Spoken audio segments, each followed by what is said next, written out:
Olá, eu sou o Kevin, estudante de medicina da PUC, e vou apresentar para vocês um pouco da artéria ilíaca interna, ou também chamada de artéria hipogástrica.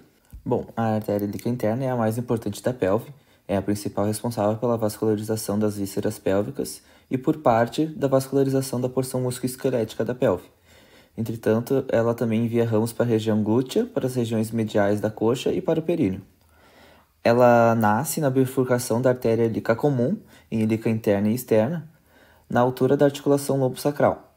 Ela é uma artéria relativamente curta, de 4 a 5 centímetros, porque logo ela se divide em tronco anterior e posterior. Aqui na imagem nós temos, então, a artéria ilíaca interna e a artéria ilíaca externa. Iniciando, então, pelo tronco anterior, que possui 6 principais artérias, são elas a artéria umbilical, que no período pré-natal ela é responsável pela troca gasosa com a placenta, mas após o parto ela é ocluída e forma-se então cordões fibrosos, chamados de ligamentos umbilicais mediais. Dela também é emitida a artéria vesical superior, que irriga a parte superior da bexiga e alguns órgãos masculinos, como o ducto deferente e o testículo. A artéria obturatória, que circunda o forame obturatório, passando entre o nervo e a veia obturatória, que ela é responsável por irrigar os músculos mediais da coxa e parte do ilho e do pubis, como o acetábulo. A artéria vesical inferior, que é ausente na maioria das mulheres. Nos homens ela emite a artéria prostática e a artéria da vesícula seminal e irriga também parte inferior da bexiga, além da próstata e da vesícula seminal. A artéria retal média, que é responsável pela irrigação do reto, e a artéria pudenda interna, que é maior nos homens do que nas mulheres, irriga a genitália externa e dá origem à artéria retal inferior, que irriga o canal anal. E para finalizar então o tronco anterior, a artéria glútea inferior, que passa entre a segunda e a terceira raízes sacrais e depois sai da cavidade pélvica pelo forame infrapiriforme.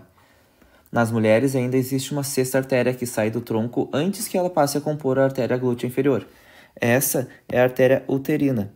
Essa artéria uterina ainda emite a artéria vaginal e a artéria ovárica.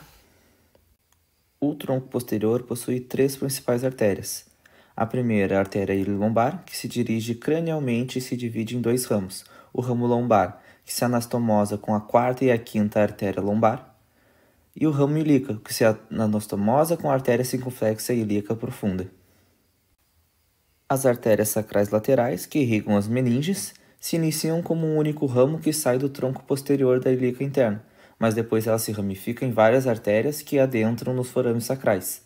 Na posição distal, as artérias sacrais laterais se anastomosam com a artéria sacral mediana. E por último, a artéria glútea superior, que passa entre o tronco lombo-sacro e a primeira raiz sacral, saindo da cavidade pélvica por meio do hiato suprapiriforme.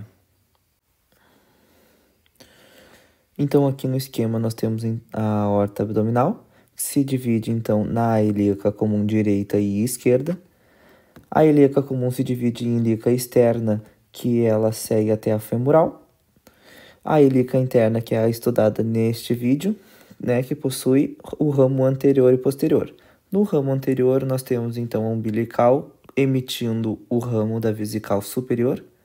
Temos depois a obturatória. Seguindo, nós temos a artéria vesical inferior com o ramo da prostática e da glândula seminal. Após isso, a artéria uterina. Aqui poderíamos incluir ainda a artéria ovárica e a artéria vaginal. Depois nós temos a retal média, emitindo a retal inferior. A penúltima aqui é a artéria pudenda interna, que possui ainda nela ramos da dorsal do pênis e ramos do clitóris. E por último, a glútea inferior. No ramo posterior, nós temos então a ilho lombar, as artérias sacrais laterais, finalizando com a glútea superior. Às vezes, a artéria ilíaca interna ela pode sofrer uma estenose, que é um estreitamento do lúmen, em razão de um depósito arteriosclerótico de colesterol ou uma ligadura cirúrgica para controlar a hemorragia pélvica. Graças a inúmeras anastomoses entre os ramos das artérias ilíaca interna e a artéria adjacente, a ligadura ela não consegue interromper o fluxo sanguíneo, mas realmente ela pode reduzir a pressão arterial.